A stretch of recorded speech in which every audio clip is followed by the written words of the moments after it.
Women always have all kinds of bruises on their faces, but every time it is said to have fallen, in fact, the neighbors know, she was beaten by her philandering husband. Dora can't help but meddle. I'm sure they had another fight last night. Crane doesn't want to gossip about other people's family affairs. Maybe Leah did fall, maybe, but there's no denying it. Her husband likes to mess around outside. They are indeed emotionless. Why doesn't he just move out? Maybe he hangs on for the sake of the children. That's one school of thought. Well, give me another reason. Oh, honey, how do I know? Crane took it for granted that the couple liked to fight, warned Dora not to talk too much. This little shop also depends on the patronage of the neighbors. In the evening, he comes back to the apartment after get off work. The public phone on the side suddenly rang. He hit the stroller as soon as he got there. The whole person was in a hurry and kicked twice, shot upstairs to answer the phone in violation. Leah heard she was looking for her husband. He hurried downstairs to answer his call.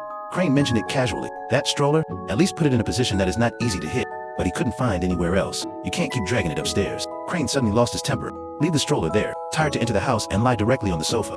Due to the poor soundproofing of the apartment, Dora can hear voices outside. Curious who called the violation. Of course Crane doesn't know each other, but it's definitely a woman. That's when the couple's quarrel came from upstairs. Apparently because of that phone call, Dora hurried to the window to eavesdrop. Leah cares about her husband's fooling around. Let it think about young children. Against reason, let him not point fingers. Otherwise, don't mind continuing to work. As the quarrel intensified, Dora feels bad. He seems to be about to commit domestic violence again. At the same time, there was a loud noise upstairs. Crane remained unmoved. Trust them to calm down. Dora didn't think so at all. Stanley, he's killing her. The surroundings suddenly became extremely quiet. Crane thinks they've vented enough, but strangely enough, there was no more noise upstairs. The time came the next morning. Crane runs his small shop as usual. Leah's voice suddenly came from behind. I wanted to buy some candy here. Crane casually brought him a box. Leah stared at the big cardboard box on the ground. He wants a box to pack his toys in. Crane just ran out of use. Promised to take it back later, by noon. Crane quickly carried the cardboard boxes upstairs. After ringing the doorbell a few times, Leah asked the other party to put the door first. He's taking a shower and can't get out. Mrs. Berger, telephone. I can't come out now. Tell her to say I'll have to call back later. All right, Mrs. Berber. After hearing the other party walk away, he quickly dragged it into his house. Seeing that no one came down to answer, Dora asked the other party to call later. Then rushed into the house and closed the door. Indicates that the person is Vibery's boss. Said he didn't go to work today. It's hard not to think of murder. Dora watched for a long time today. Since the couple got into a fight last night, Waybury never showed up again. Crane can think of 100 explanations. He doesn't know where the fire went again. I don't even care about my own children. You have to send a big carton yourself. Dora couldn't help but be stunned when she heard the words. Such a large carton is far from effective. The third night, someone from the health department came to the door. Claims to check on tenants. Crane, this is the last one. He looked casually under the salt sink. Compliment is much cleaner than the one upstairs. Then he went into the bathroom to take a look. Then show the homicide squad's ID. This routine inspection is just a cover. In fact, it is to investigate the unreasonable disappearance. The police received an anonymous tip, but so far, nothing. How long has it been since you saw him? 3 days. That's the last time we heard them anyway. Oh, they fight a lot, huh? Yeah, he was a woman chaser. It's not surprising that Leah picked up sand stars.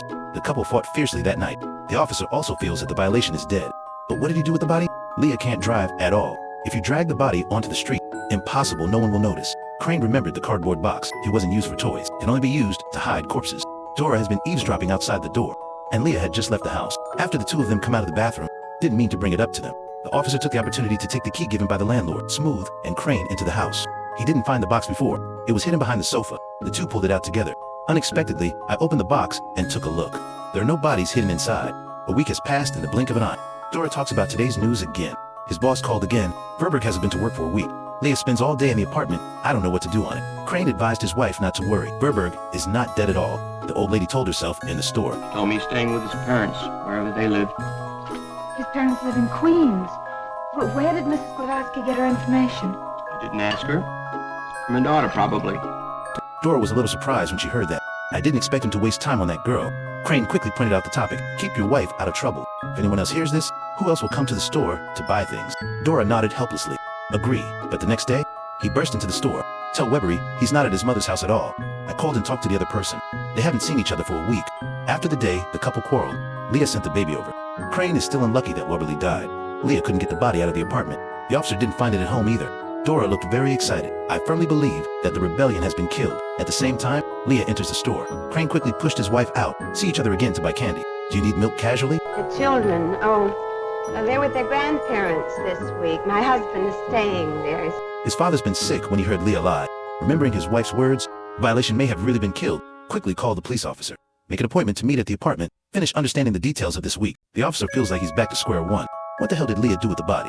And Crane had an idea. Since the body was not removed from the building, if you are not at home, it can only be under the basement. Normally nobody goes there. There's an unused elevator right next to it. The two kept rummaging in the basement. After working for a long time, I got nothing. Then Dora followed. Crane didn't want him involved, but the officer noticed something.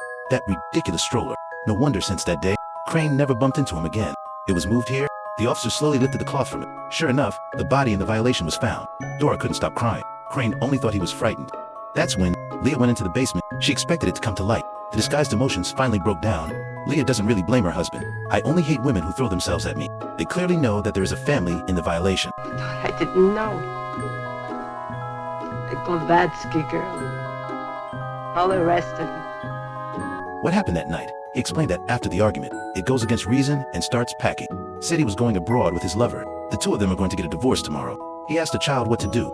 Contrary to reason, he chose to abandon his own flesh and blood. Want to spend money on your lover. This is why Leah kills people. But he doesn't think it's her husband's fault. It's Dora, the little monster. He has been seducing his husband. The two immediately scuffle together. Crane never thought of it. The person who hides the deepest is the wife. No wonder he cares so much about life and death in the violation. It's all there from the beginning. Unfortunately, it was discovered too late.